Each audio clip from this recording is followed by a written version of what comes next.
Man, I just love the atmosphere of this game. Evacuate the area immediately. No! Anyways, welcome back. Now we have the thermite bomb made with the thermite and shock pads. See? That's all it does. It's like a little tiny controlled explosion that just destroys that thing, but yeah. Should be clear from there to the morgue. Remember, the codes are on the captain's body. Alright. I just love the sound of this game. This is Senior Medical Officer Nicole Brennan translating ship-wide. We need more help. We don't have the resources to deal with this many cases. Nobody would tell us what's happening. These wounds, we are not equipped to deal with this. Get him to the table. Hold him. None of you hold him down. And record it. Oh, it was Nicole, right? Yes. I can't tell from here when that log was made. I'm sure she's around here somewhere. I'm guessing last week, because that would be a pretty accurate portrayal.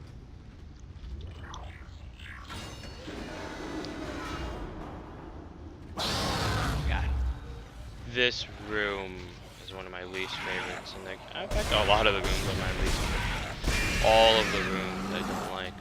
It's like I love the game, I love how it works, I love the atmosphere so much that every single room is like has poison in my life. Like it will like be made in real life, and then I'm gonna walk into it one day and be like, oh my god. Just like imagine if this really happened. Something of this magnitude inside a spaceship, anything like a zombie apocalypse, just anything. What would we do? Would we just like sit there and die, or would we try to fight? Because there's no real way out.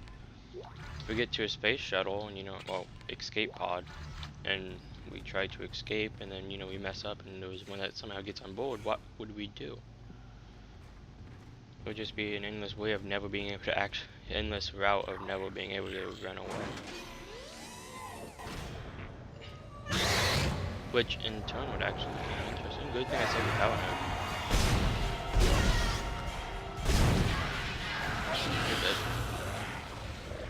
If only Isaac could crouch, I would have been able to hide behind that little baby. At least the baby didn't.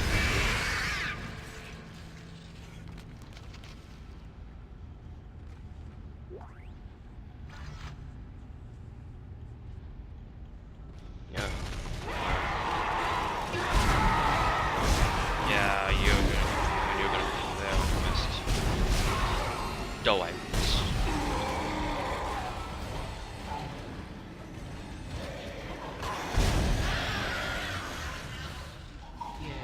I have now slain every single necromorph in this hall.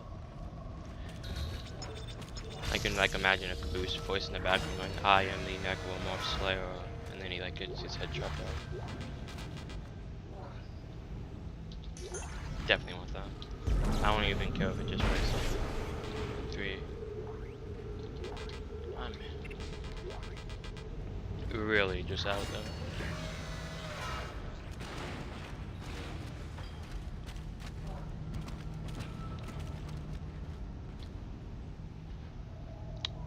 And I wonder how many patients I actually tried to treat here before the necromorphs got in here. Because that would be interesting. It really would be. Hello? Can anybody hear me? My name is Eileen Fisk. I just woke up in here and everybody was gone. I don't know what's happening. Why did they all leave? I'm going to try and find someone. If you can hear this, please come for me. I can hear scratching in the wall. Hello? Who's there? Are you a doctor? Why is everyone...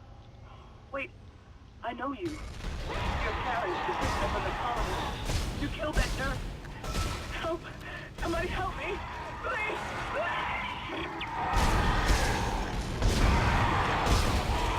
Oh, there's 3! Ah, I should have used slow motion before we did.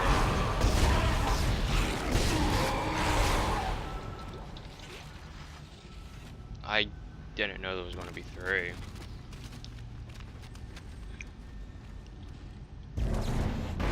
But yeah, there we go.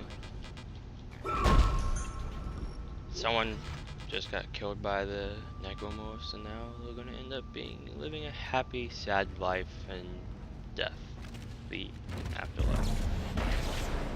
You know, imagine that would be a pretty sucky afterlife if you were turned into a necromorph. Like, you die and then you find out that your body wasn't burned or cremated or wasn't buried, and then like you turn into a reanimated flesh and tissue and you're going around eating people. You're sawing that guy in half. How do you think he feels? I'm over here, woman. I'm not. What the heck? Yeah, it's pre-animated to look that way, but still. Whatever. I like to imagine that the thing we run into chapter 5 was born in here, but it wasn't. I just like to think about like what could have possibly come from here.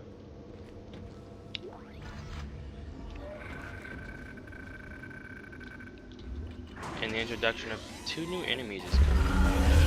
Science Log Chief Science Officer Dr. Kine reporting. Hi, Kine. The colony's problems concern me greatly. I have no doubt they are somehow linked to the discovery of the marker, but the exact nature of that connection is still unknown. Almost 40% of the colonists are experiencing a form of dementia. 40? The obvious symptoms are acute depression, insomnia, and hallucination. Incidents of violence and even murder also indicate extreme paranoia. Dr. Mercer has advised that I bring some of the affected on board for study. Dr. Wellen, the planet-side psychiatrist, has reported that his own analysis has been fruitless. I'm hesitant to rely on Dr. Mercer at this point, but I need his expertise. We need solutions, and we need them quickly. They are watching. I bet they are. It's like Lost all over again, except for the fact that instead of the others, we're being watched by necromorphs. And that's my favorite, one of my favorite creature designs, the Infector. Stabs the head and turns him into a necromorph. Pretty cool, actually. Slow motion! Wait, is this the Matrix? Oh crap, I'm out of ammo. What a time to run out of ammo.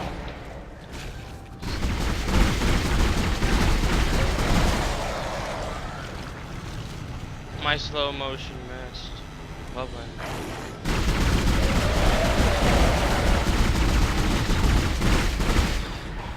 Now see, this is why this thing's not that useful.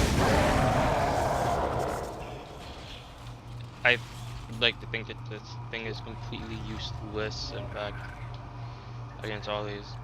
And if I remember right, this guy was actually, yeah, it was Captain's rig. He was the captain. Not anymore. Codes received, and they look good. Thank God. Oh, geez, you know, I'd hate to go through all this route. Head to the tram station, and I'll contact you there. I'm going to find out what the hell happened to this ship.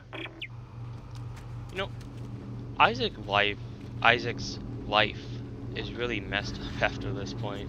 Like, you know, he's having a nice time. He's going out with Nicole, and then Nicole gets on this freighter here, and then he finds out that, oh, power's out, so I'm gonna go help her, you know, go find out what's happening. So he goes, and then when he gets here, it's infested by these creatures.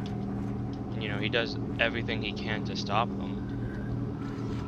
And then when he's picked up inside the second game, oh no, spoilers, main character lives.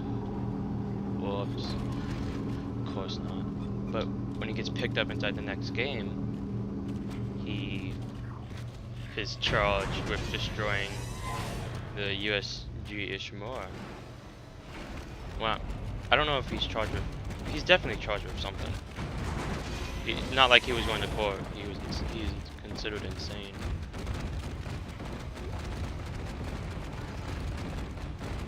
It's weird, the body physics inside this game. But his life's pretty messed up, and then he goes to an insane institute, and that's where his life begins again. And then the end of the second game, like, wow. I actually loved the end of the second game. The way they pieced that together was amazing. Like, Isaac you saved us, and then you doomed us, and then you saved us, and then you doomed us. Somehow one of them found a way down to the captain's nest. I managed to contain it in a damaged escape pod. Lifting executive lockdown now. I found the deck Cool. logs. Thanks, Hammond. Hey, Whatever is happening around here, it came from the planet when they cracked it open. Hammond. It spread to the colony and reached the ship. Isaac, this isn't an infection. It's some form of alien life. I don't know if I would call it We've that. got bigger problems. The ship's engines are offline and our orbit is decaying. Get over to the engineering deck ASAP while I stay here and figure out what the problem is. Yeah, because I always have to fix everything. That's why I'm calling the errand boy inside this game.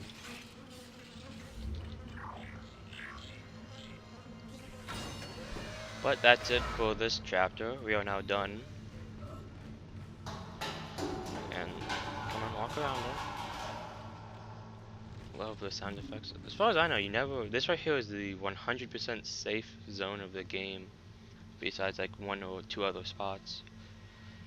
Like you never have to fight any necromorph inside these areas. So that's in itself.